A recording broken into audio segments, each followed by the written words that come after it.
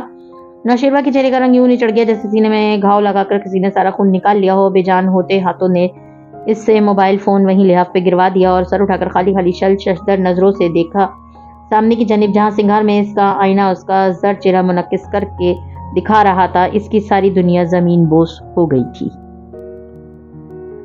فیض سر پر جو ہر ایک روز قیامت گزری، ایک بھی روز مکافات نہ ہونے پائی۔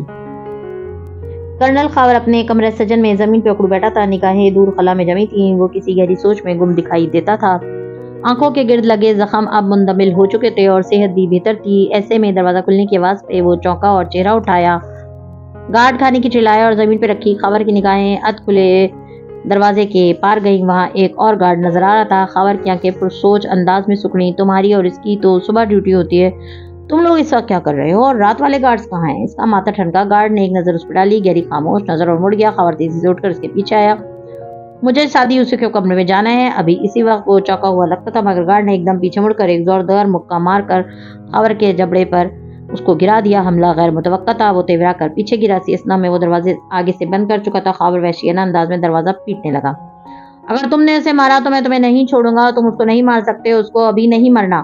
سادی یوسف کے کمرے تک یہ آوازیں سنائی نہیں دے رہی تھی۔ وہ اسٹڈی ٹیبل پہ بیٹھا کاغذ سامنے رکھے سنہری قلم سے لکھتا جا رہا تھا۔ میں پناہ مانگتا ہوں اللہ کے دھتکارے ہوئے شیطان سے۔ سیاہ ٹی شرٹ میں ملبوس اس لڑکے کے تازہ شیمپو کیے بال گیلے اور سلیقے سے پیچھے کو بنے تھے۔ وہ گردن ترچھی کیے منہمک سا کاغذ پہ قلم رگڑ رہا تھا۔ قرآن میں بہت سے واقعات آپ پھیر پھیر کر لاتے ہیں، اللہ تعالیٰ ان کو دہراتے ہیں۔ ہر دفعہ دہرانے کا مقصد مختلف ہوتا ہے۔ جیسے سورہ نمل میں جتنے بھی واقعات ہیں ان میں ایک قدر مشترک ہے۔ ویسے تو بہت سی قدریں مشترک ہیں، مگر محدود سوچ اور محدود علم کا آدمی ہوں، اتنا غور و فکر کر پاؤں گا جتنی میری ذہنی وسعت ہے۔ سو میں کہہ رہا تھا اللہ کے اب تک جتنے واقعات پہ میں غور کر رہا ہوں، میں نے کیا ہے، ان سب میں ایک اکائی ہے جو پورے سسٹم کے خلاف کھڑی ہے۔ پہلے موسیٰ کا واقعہ اور ایک موسیٰ اور سامنے فرعون اور اس کے لاؤ لشکر، پھر سلیمان اور ان کے سامنے ایک پورا سسٹم جس کو وہ کنٹرول کیے ہوئے ہیں، پھر ایک سلیمان اور ان کے سامنے ملکہ سبا اور اس کے سردار و سلطنت، دوسری جانب ملکہ سبا اور سامنے سلیمان اور ان کا لاؤ لشکر، ایک خود جو پورے لشکر کا سامنے اکیلا کھڑا اپنی صفائی دے رہا ہے، پھر ایک شعیب اور ان کے سامنے پوری قوم، کافر قوم۔ لیکن اگر غور کرو تو سورہ کا نام نمل ہے، چوٹیاں۔ کوئی بھی یہاں اکیلا ہو کر بھی اکیلا نہیں۔ موسیٰ کے ساتھ ان کے بھائی اور ان کی قوم ہے، سلیمان کے ساتھ ان کے لوگ ہیں، ملکہ بھی اپنے سرداروں کے ساتھ ہے، شعیب بھی اپنے قوم کی ایلیٹ سے تعلق رکھتے ہیں، ان کے بھی وارث تھے جن سے ان کے خلاف قتل کی سازش کرنے والے ڈرتے تھے۔ انسان کو بڑے بڑے کام کرتے وقت یہ نہیں سوچنا چاہیے کہ مجھے اکیلے نے یہ سب کر لیا ہے، میں اکیلا ایک سیلف میڈ آدمی ہوں، بلکہ نہیں، بہت سے لوگ خاموش چٹیوں جیسے لوگ ہوں گے جنہوں نے آپ کا ساتھ دیا ہوگا، ان کو بھولنا نہیں چاہیے۔ جو بندوں کا شکر نہیں کرتا وہ رب کا شکر نہیں کرتا۔ باہر کچن میں وہی گارڈ خاموشی سے ٹرے میں پلیٹ رکھ رہا تھا، چمچ کا کاٹا سب برابر کیا، نیپکن سجائے، گلاس رکھا، اور نجات بھی ہم نے ان لوگوں کو جو ایمان لائے اور جو اللہ سے ڈرتے رہے۔ اور لوط کو جب اس نے فرمایا اپنی قوم سے کیا تم ارتکاب کرتے ہو فاحشہ بے حیائی کا، حالانکہ تم دیکھتے ہو فاحشہ، تیز تیز لکھتے اس معصوم لڑکے نے گہری سانس لی۔ اس لفظ کے ساتھ ذہن میں عموماً ان کے کاموں کا خیال آتا ہے جو بدکاری سے جڑے ہوتے ہیں، وہ تو فاحشہ ہوتے ہی ہیں، مگر اس لفظ کا مطلب زیادہ وسیع ہے۔ فاحشہ ہر گناہ کو کہتے ہیں جو کھلم کھلا سر عام کیا جائے، چاہے وہ بدکاری ہو، عملے قوم لوط ہو، سوتیلی ماں سے شادی ہو، یا دن دہاڑے ہونے والی قتل اور رازنی کی وارداتیں ہوں۔ قوم لوط مسافروں کو لوٹتے تھے اور ان کا فحش عمل اس کے علاوہ ہے۔ لوط ان کو کہتے ہیں کہ تبصرون، تم دیکھتے ہو، یہاں نظر نہیں آیا۔ نظر یعنی آنکھ سے دیکھا، یہاں بصر کہا گیا ہے۔ بصر یعنی دل سے دیکھنا، بصیرت رکھنا، سمجھ رکھنا۔ تو کھلم کھلا برائیوں کو سمجھنے والے لوگ جو پھر بھی ان کی مخالفت نہ کریں وہ بھی قوم لوط جیسے ہی ہوئے نا۔ آج کل کھلم کھلا گناہ کرنے کو بولڈنس کہا جاتا ہے، خود اعتمادی کہا جاتا ہے، بھلے ہمارے بچے بڑوں کے ساتھ بدتمیزی سے بات کر رہے ہوں، کھلم کھلا بے ادبی ہو رہی ہو، ماں باپ خوش ہو رہے ہوتے ہیں کہ بچہ کانفیڈنٹ ہے، بولڈ ہے۔ کچن میں میری اب پیالے میں سوپ ڈال رہی تھی، گارڈ منتظر سا کھڑا تھا۔ کہا لوط نے، کیا تم آتے ہو مردوں کے پاس شہوت کے لیے عورتوں کو چھوڑ کر، بلکہ تم ایک قوم ہو جو جہالت برتتے ہو۔ مگر اللہ تعالیٰ وہ زخمی مسکراہٹ کے ساتھ لکھتا جا رہا تھا، آج کل یہ گناہ اتنا عام ہو گیا ہے کہ اب ہمارے بچے اس کو بہت لائٹ لینے لگے ہیں۔ قوانین پاس کروا کر، بایولوجیکل وجوہات بیان کر کے، یا یہ بات لوگوں کے ذہنوں میں بٹھائی جا رہی ہے کہ کچھ لوگ ایسے ہی ہوتے ہیں سو ان کو برداشت کریں، درگزر کریں۔ تو پھر لوط نے برداشت کیوں نہیں کیا؟ کائنات میں کسی نے یہ گناہ پہلے نہیں کیا تھا، یہ اسی قوم سے شروع ہوا تھا۔ آج لوگ اس کو برداشت، روشن خیالی اور ترقی پسندی کی علامت قرار دیتے ہیں۔ ہمارے والد لوط نے اس کو جہالت قرار دیا تھا۔ ٹرے میں میری نے گرم گرم چاولوں کی پلیٹ رکھی، ساتھ میں چکن گریوی، پانی گلاس میں ڈالا اور ٹرے اٹھانے لگی تو گارڈ آگے بڑھا۔ میں اسے کھانا دوں گا، یہ مسز کاردار کو حکم ہے۔ میری کی آنکھوں میں تعجب بھر آیا، مگر خاموش رہو۔ اسے گھور کر ٹرے اٹھا لی اور آگے بڑھ گیا۔ میری گم و گوسی کھڑی رہ گئی، تو نہ تھا جواب اس کی قوم کا، مگر یہ کہ نکال دو آل لوط کو اپنی پستی سے، بے شک یہ وہ لوگ ہیں جو بہت پاک بنتے ہیں۔ دلچسپ بات یہ ہے کہ آج بھی سوشل میڈیا پہ ایسے ایشو پہ تین طرح کے لوگ بولتے ہیں۔ ایک اس کو گناہ قرار دیتے ہیں، دوسرے اس کے الفاظ میں فطری اور پرسنل چوائس ہونے کی دلالت کرتے ہیں، اور تیسرے لوگ اس عمل کے مخالفین کو نشانہ بناتے ہیں، کہتے ہیں مخالفت کرنے والے خود فجر پڑھتے ہیں، 4 بیویوں سے آگے اسلام کا پتہ ہے ان کو، یہ خود کو اتنا پارسا کیوں ظاہر کرتے ہیں، پہلے خود کو دیکھو پھر نصیحت کرو، وغیرہ وغیرہ۔ یہ تیسرے لوگ بظاہر جتنا کہیں کہ ہم اس عمل کرنے والوں سے اتفاق نہیں کرتے، مگر یہ ان کا ذاتی معاملہ ہے، وغیرہ وغیرہ، یہ لوگ بھی قوم لوط شمار ہوتے ہیں۔ اگر ڈائی کی بات نہیں ماننی تو اس پہ پرسنل اٹیک کر دو۔ یہ طریقہ آج کا نہیں ہے، پتہ نہیں یہ نصیحت کرنے والے خود اندر سے کیا ہوں۔ یہ فکرہ کہنا کوئی نئی بات نہیں، یہ تو قوم لوط کا طریقہ ہے، جاہلوں کا طریقہ ہے، اور سورہ نمل سورہ ہے مبلغین کی، ظلم اور برائی کے خلاف کھڑے ہونے والے لوگوں کی جو نیوٹرل نہیں رہتے۔ تو نجات دی ہم نے لوط کو اور اس کے گھر والوں کو، سوائے اس کی بیوی کے، مقرر کر دیا ہم نے اس کو پیچھے رہ جانے والوں میں سے، اور برسائی ہم نے ان پہ بارش، تو بہت بری تھی بارش ڈرائے جانے والوں کی۔ سعدی لکھ رہا تھا کچن میں ہونے والی سرگرمی سے بے نیاز۔ انسان اسی کے ساتھ ہے جس سے وہ محبت کرتا ہے۔ انجیل مقدس کے مطابق لوط کی بیوی نے لوط اور 2 بیٹوں کے ہمراہ نکلتے ہوئے پیچھے مڑ کر دیکھا اور وہ نمک کا مجسمہ بن گئی، پتھرا گئی۔ وہیں سے وہ پیچھے مڑ کر نہ دیکھنا پتھر کے ہو جاؤ گے والی اصطلاح نکلی ہے۔ جو گناہ آج لوگوں کو اتنا ہلکا لگتا ہے، پرسنل چوائس لگتا ہے، وہ اتنا سخت ناپسندیدہ ہے اللہ کے نزدیک۔ الہامی کتاب میں آتا ہے جبرائیل نے اپنے پر اس پوری بستی کو اٹھایا، آسمان تک لے کر گئے اور واپس پٹخ دیا، اور وہ زمین میں دھس گئے۔ ان پہ پتھروں کی ٹارگیٹڈ بارش برسی، ہر شخص کے اوپر وہ پتھر آ کر لگا جس پہ اس کا نام منقش تھا۔ آج اس جگہ پہ بحر مردار، ڈیڈ سی ہے، جہاں کوئی زی روح نہیں رہ سکتا، جہاں پانی کے اندر اتنے برسوں بعد بھی کوئی زندگی نہیں ہے، نہ زندگی پل سکتی ہے۔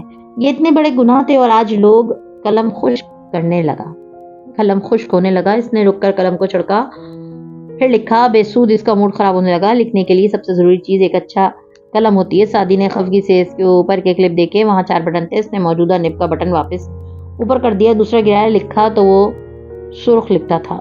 اس نے تیسرا بٹن دبا کر تیزی سے نکالی، وہ نیلی تھی اور سعدی کو صرف سیاہ روشنائی پسند تھی۔ اس نے چوتھے بٹن کو نیچے اندر سے کیا تو باریک سی نب نکلی۔ وہ اس سے لکھنے لگا، پھر غور سے دیکھا، وہ نب نہیں تھی، سوئی کی طرح تھی، تیز دھار آلے کی طرح۔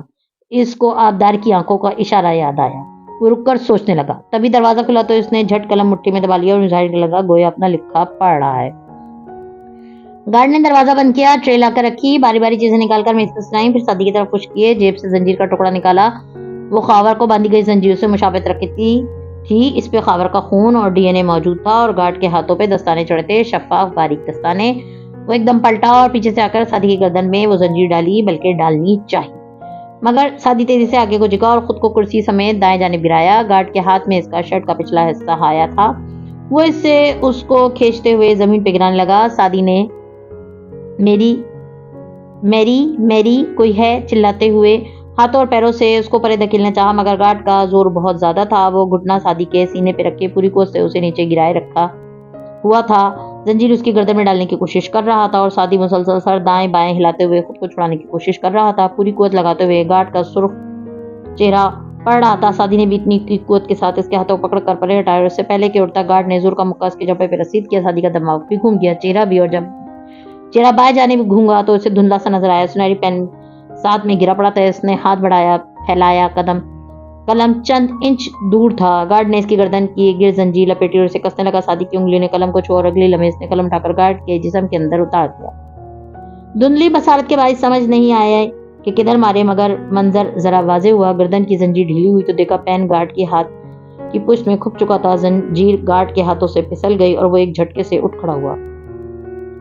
اگلے ہی لمحے گھٹنوں کے بل زمین پہ گرا. سعدی نے زنجیر گردن سے نکالتے لڑکھڑا کر کھڑے ہوتے اسے دیکھا. گھٹنوں کے بل بیٹھا گارڈ سعدی کو دیکھ رہا تھا. اس کی رنگت سفید پڑ رہی تھی, آنکھوں میں ایک شل سا تاثر تھا. منہ سے یکا یک جھاگ نکلنے لگی اور وہ منہ کے بل نیچے گرا. سعدی نے ایک لمحے کے لیے منجمد ہو کر اس کو دیکھا, پھر تیزی سے اوپر جھکا. Don't die. جلدی سے اسے سیدھا کیا. اس کا چہرہ تھپتھپایا. گارڈ ابھی تک سعدی کو دیکھ رہا تھا. مرنا مت, پلیز مت مرنا, وہ وحشت سے اس کو جھنجھوڑتے کہہ رہا تھا. گارڈ کی متعجب آنکھیں سعدی پہ جمی تھیں. وہ اتنی حیران, اتنی ششدر آنکھیں تھیں کہ سعدی کا دل بند ہونے لگا اور ان آنکھوں میں روشنی بھی تھی, زندگی کی رمق. اور پھر سعدی نے دیکھا لمحوں میں روشنی کی وہ جوت بجھ گئی. گارڈ کا جسم ٹھنڈا نیلا پڑ گیا, بے جان, بالکل سرد. یہ وہ پہلا قتل تھا جو سعدی یوسف نے کیا تھا, اور یہ وہ پہلی رات تھی جب سعدی یوسف نے سعدی یوسف کو کھو دیا تھا.